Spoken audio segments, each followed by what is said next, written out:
Hello everyone. I know we haven't posted recipe for a while. We have been extremely busy with life, work, and school, of course. So today I have decided to record something timely recipe. It's snowing. It's very cold where I'm at, and this time of the year is perfect for having something warming like soup or chili stew. So I've decided to make this lentil soup because we had talk about this last week because we had a lentil soup at a restaurant. I don't normally like eating out, but I enjoy the conversation with the people that mean so much to me. So we had a good time.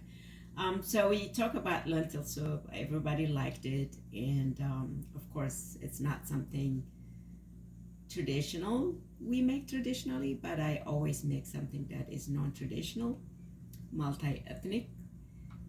The purpose of that, the reason I create my recipe is because I wanted to enhance the nutrition value, cut the cooking time, and that's a lot of times the reason people don't cook is because they are intimidated by the time it takes to cook food from scratch. So the whole idea, my purpose here is to show you how you can shortcut, not the flavor, not the nutrition value, but the timing. You can make it less time consuming, and the whole idea for me is I can show you how less intimidating cooking is. For me, people like myself who like who love to cook, it's easier said than that for other people. But for us, everything is easy because we make it our way. So I have here, I'm making a large soup, all vegan, straightforward, very simple recipe. I have everything ready, so I'm not going to be cutting vegetables now. I have actually shredded, and I'm going to show you one by one. So I have a large pot in here, and first I'm going to add, I have pretty generous spice blend. So this is going to be, it has a little kick. You will get a little kick on the spices.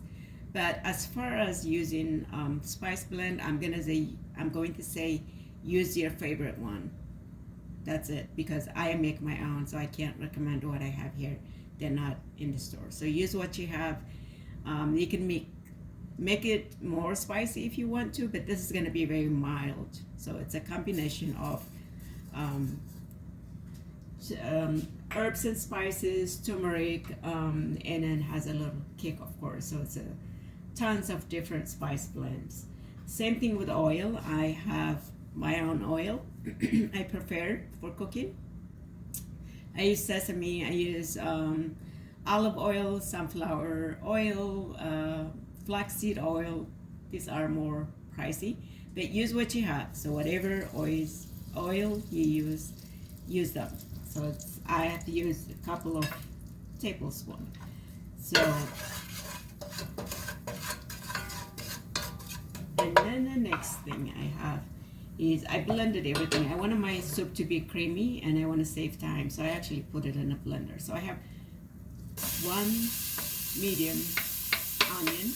This is a red onion. It just happens to have a red one, but you don't have to use red onion. You can use white onion or yellow.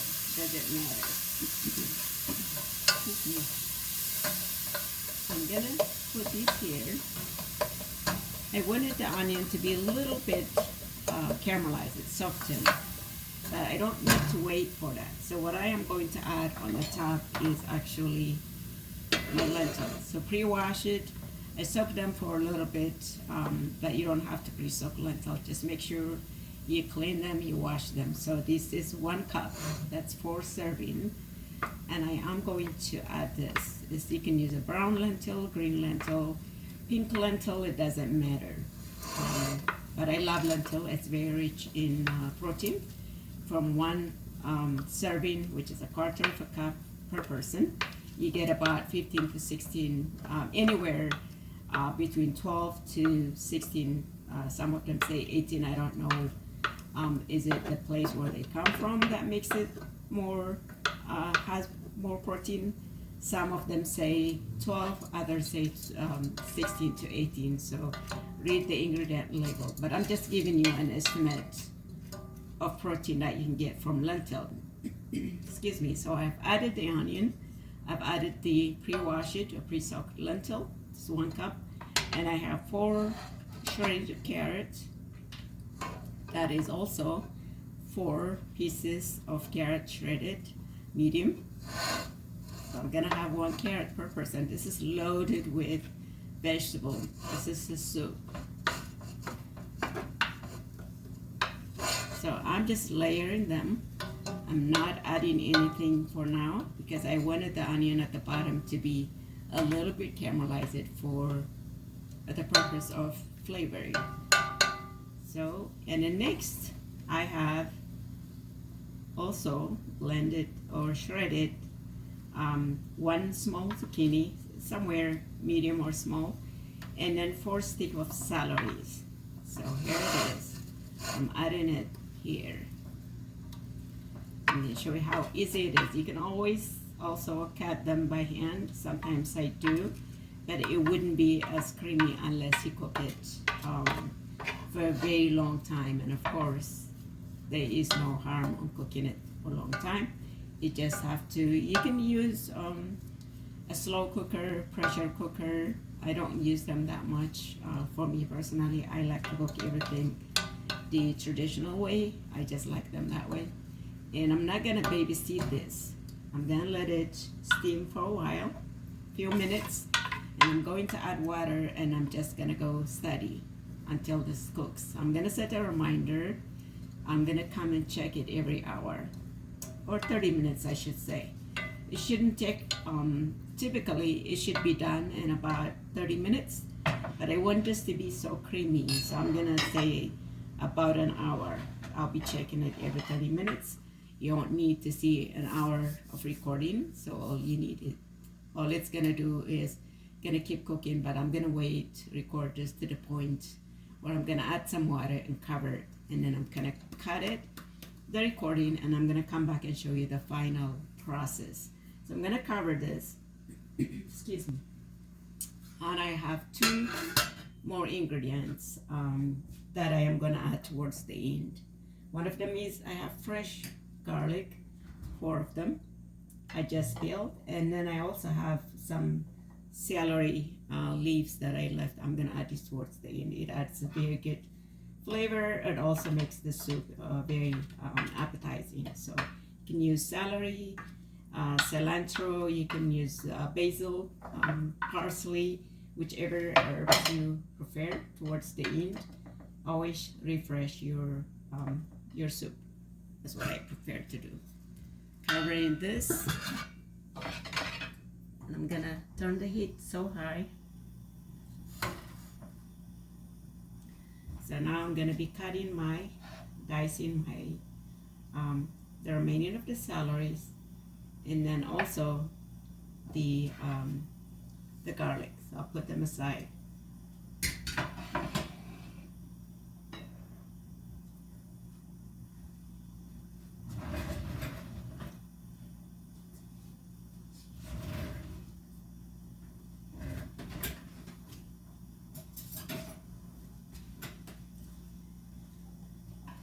So here are my, I have 4 garlic and some celery leaves. That's what I'm gonna add towards the end.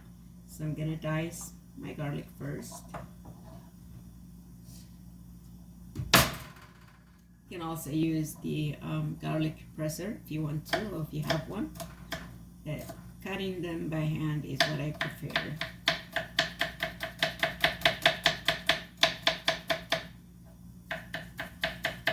This sound reminds me home, my home country, Eritrea, in Asmara, at the capital city. Probably everywhere else. I remember when I was young, around 12 p.m., around noon, that's when people eat lunch.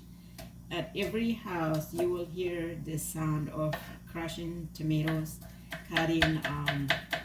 The tomato is the sound. Like we just, you hear this. That's what you hear in every house. Everybody's making lunch. So this process actually takes me home. So I actually like to do things by hand. No place like home, right? Everybody says that, and it's true. And home is also where you make it. So I've been away from home, so where I'm at right now is where I spend most of my life. So this is also home. So I have two homes. So I feel fortunate that I can actually call home where I'm at, and then where my family's at, where my origin. So, but without our origin, we are nothing. So always be proud where we came from.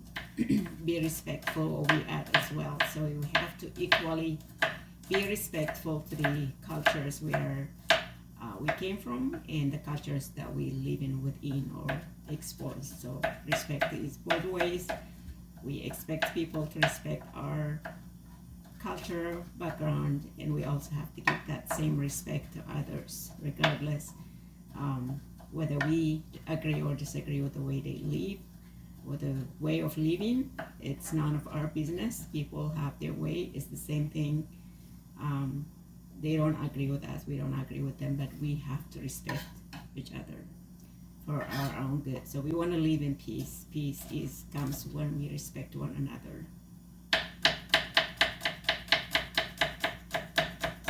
So food brings people together. We know that. Families and friends gather around food, and food also brings extended family. Who do we call extended family? People from other cultures. Society is becoming more and more diverse, so therefore we can still maintain our identity, our culture. Of course, that's very important, but we also need to remember to respect other cultures, even if we don't agree or don't like the way they live. So simple as that. I don't have to agree with you, but I'm gonna respect you. Or I don't have to like you, but I'm gonna respect you. Let's look at it that way. It would be nice if we learn to like each other, but the main thing is we just need to learn to respect one another. At the end of the day, we all are human beings. We all have feeling. We all have wanted to be respected, and therefore, let's give the respect also to other people, not just seek it, but also give it, so we can receive it. So here's my garlic. It looks a lot of garlic, but I could even use more. So that's a 4 large clove of garlic. I just minced it. Now I'm gonna mince my celery leaves. So I'll set them aside. Here comes that sound.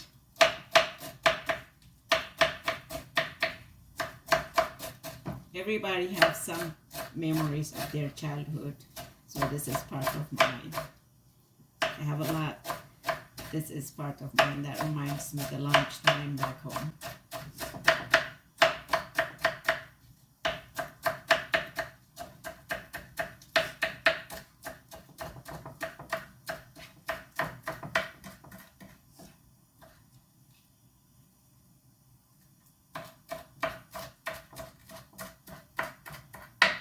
So this style is basically based on East African style of cooking, making soup or stew. And for me, this one would be more based on Eritrean and Sudanese cooking of lentil. It could be a pink lentil usually, but you can use any kind of lentil. And then of course I have to add my own twist for the reasons that I want to enhance the nutrition value, and I also want to cut the processing time, as well as adjust the flavor to my preferences. Make it multi-ethnic. The whole idea is be creative, make it delicious, multi-ethnic, get the flavors. So many flavors that you get when you eating the soup. It makes you wonder, what kind of spice am I feeling? Is it spicy? Is it sweet? Is it sour? So a lot of people, we talk a lot of sweet, spicy, sour. These are the common flavors that we talk about. So some cultures like spicy, like mine. Everything is cooked with Berber chili spice blend. The other famous spice blend is the curry spice blend, kamamalecha, which is the spice for alecha, the famous dish of a vegan vegetable dish. But also, this blend could be used for less spicy dish, whether you're cooking a vegan or meat. People use those different spices, but the spicy one, we love it. It's spice for us. For East Africans, probably the rest of the African continent, spice for us is like just the sugar for the Western country. They love sweet, we love spicy food. So I'm trying to find a natural way to balance between these so many different cultures, the preferences. I like spicy, they like the sweet. For me personally, it's never gonna be spicy enough when somebody else makes it. Either the spices are not balanced. It's either you only taste one spice. The chili, for example, chili beans, it looks so good when you look at it, but when you try to taste it, the spice almost makes you sneeze. You only taste in the chili. But in our case, the spice blend is not just one spice that you taste. It's so complex. It makes you wonder, it makes you think, what kind of flavor is this? You taste the sweetness, sweet and spicy on our spices. And the sourness, you can add tomato. In this case, I could have added tomato to this one. Excuse me. But that's an option. I could blend the tomato and add to get some sourness in it. But I'll show you later how I add some citrus, some sourness to this soup. Instead of adding the tomato, I can just use something else to get that flavor. But for now, we're gonna keep it kind of sweet. Ooh, looks good. So I'm gonna stir. Nice. So the onion, I can also already smell a little caramelizing. That's gonna give it a very good sweet flavor. So now I'm going to add the water and I'm gonna let it cook slowly while I'm doing my study. Sometimes I'll be working from home. I could be watching my favorite show or movie. It doesn't matter, but I don't have to sit here and watch this. So since I have used 1 cup of dry lentil, I'm going to use 4 cups of water. You can use more or less, but the more you cook it, the more water you're going to need, because the water is the soup is going to be thick when you cook it. So that is 4 cups enough, and because it has a lot of vegetables, this should be enough. So it's not a lot of oil in here. It's very mild. I might add a little bit of salt. Even though the spice blend does have a little bit of salt, this is gonna need salt because I added water. As far as the salt, I don't tell people how much salt they should put. It will be up to them. So if you are on restricted diet that you should not be taking salt, then just do what works for you. If you like salt and you don't have any issue, then use what fits you, what suits your need. So I'm gonna cover this. I'm gonna lower the heat. I'm gonna turn the camera off for now, because I don't want you standing here watching a dish that is just cooking. There's nothing to be, no activity in here. So for the next 30 minutes, therefore I'll be back for the final process, and we're gonna have some delicious vegan soup. Super healthy, super nutritious. Thank you for watching for now. I'll see you in 30 minutes.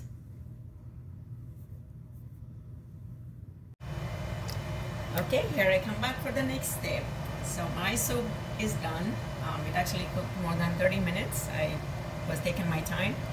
It doesn't hurt to cook it longer, so you can cook it as long as you want to. The more you cook it, the creamier it gets. So it smells delicious. It's very comforting. So as you can see, that's how creamy it is. You can still see the lentil, but like I said, you can also blend it. Some people put it in a blender. I personally like it to see some details in here. So, but the whole point is, this is done. So you have an option to cook it in a slow cooker overnight. You have an option to use a pressure cooker. I am not crazy about neither of those. So this is done. So I have two options here. So if I want to go the Eritrean way, I would just add the garlic towards the end and I'm done. I'll turn the heat off.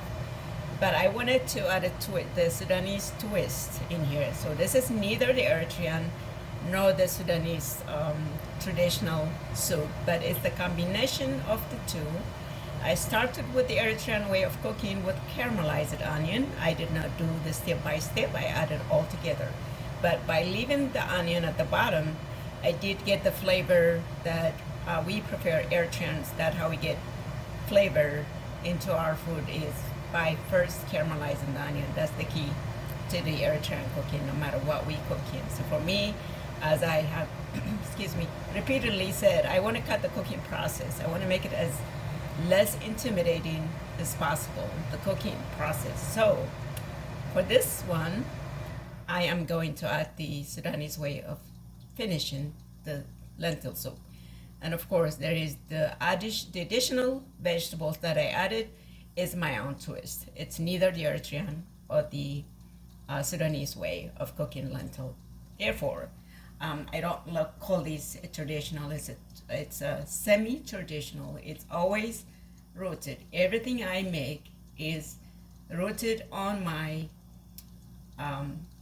cultural background. So I'm so proud of who I am, my root, and that's why I'm always basing everything in there, but only making it better, less time consuming, more nutritious, and the flavor that I personally prefer. And a lot of people love it, and they ask me for recipe, and that's how I actually started writing and recording recipe, to just make it easier for people. So because I cannot train every single person, so I technology like the YouTube platform, it gives people like myself, everybody else shares their talent.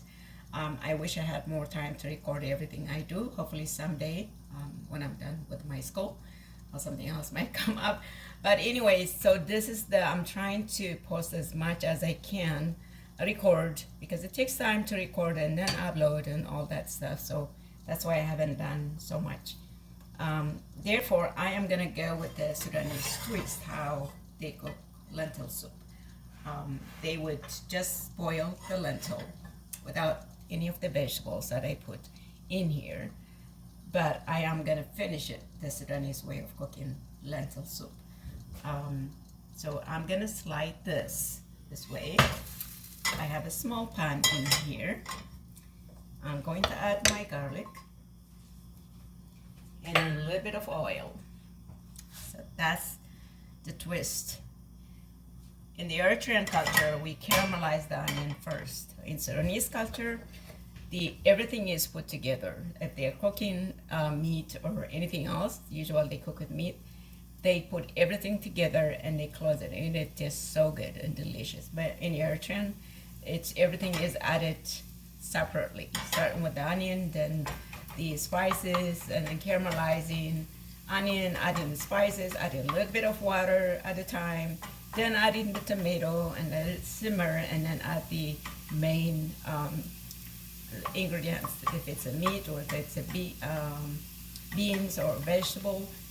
That's how it is. It's very, very time consuming, but the food is so delicious. So for me, I love the food, but I did not have time for the traditional cooking way of cooking things. So I'm always looking for a shortcut without sacrificing the the flavor that I want.